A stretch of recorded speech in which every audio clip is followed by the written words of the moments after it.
நாங்கள் விடுதலை கூட்டம்னாலே எங்கள் மனசுக்கு என்ன தோணும்னா, ஆண்டவர் அறியாத மக்கள், தோத்திரம் சுவிசேஷத்தை கேட்காத மக்களை நம்ம ஜனங்கள் என்ன பண்ணுவாங்கன்னா, பாரத்தோடு போய் அள்ளி கொண்டு வந்து சர்ச்சில் போடுவாங்க.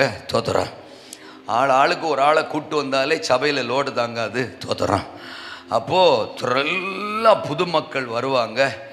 அவங்களுக்கு தான் விடுதலையை பற்றி பிரசங்கம் பண்ணணும்.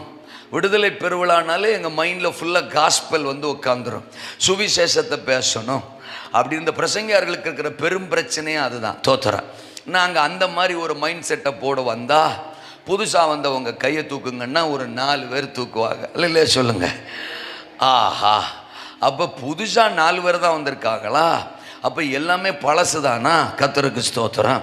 அப்போ இப்போ காஸ்பலை பேசுகிறதா சத்தியத்தை பேசுகிறதா அப்படிங்கிற ஒரு டவுட் எங்களுக்கு வரும். தோத்திரம் அப்போ ஆவியானவர் சொல்லுவார், நான் சொல்கிறத பேசும்பார். இல்லையா சொல்லுங்கள். அதனால் அவர் சொல்கிறத பேச போகிறேன். விடுதலைங்கிறது நம்ம நினைக்கிறோம். தோத்திரம் இதுவரைக்கும் ஆண்டவரை அறியாதவர்களுக்கு தான் அவசியம்னு.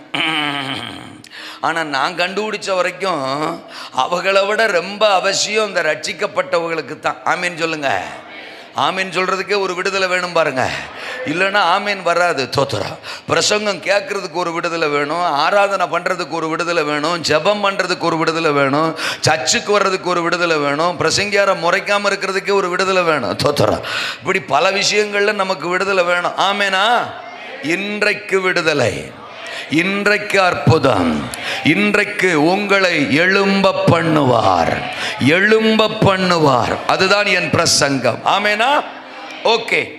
இந்த சம்பவம் நமக்கு நல்லா தெரியும், படிச்சிருப்பீங்கன்னு நான் நம்புகிறேன். எல்லாம் ஒரு நம்பிக்கை தான். தோத்திரம் விசுவாசிக பைபிள் படிக்கிறாங்கன்னு நம்பித்தான் நாங்களும் பிரசங்கம் பண்ணுறோம். சரி, யோவான் 5ஆம் அதிகாரம் கூட படிக்கலைன்னா அவங்கள என்ன சொல்ல? சோத்திரம். ஆமாம், நன்றி. தோத்திரம் கவனிங்க. இயேசுநாதர் பெதஸ்தா என்கிற ஒரு குளத்துக்கு போறாரு. எருசலேமில் அந்த குளம் இருக்கு. அந்த குளத்துல என்ன விசேஷம்னா, ஒரு 5 மண்டபம் அந்த குளத்தை சுற்றி இருக்குமா. ஆமாம், அந்த மண்டபத்தில் வியாதிக்காரங்க நிறைய பேர் இருப்பாங்களாம்.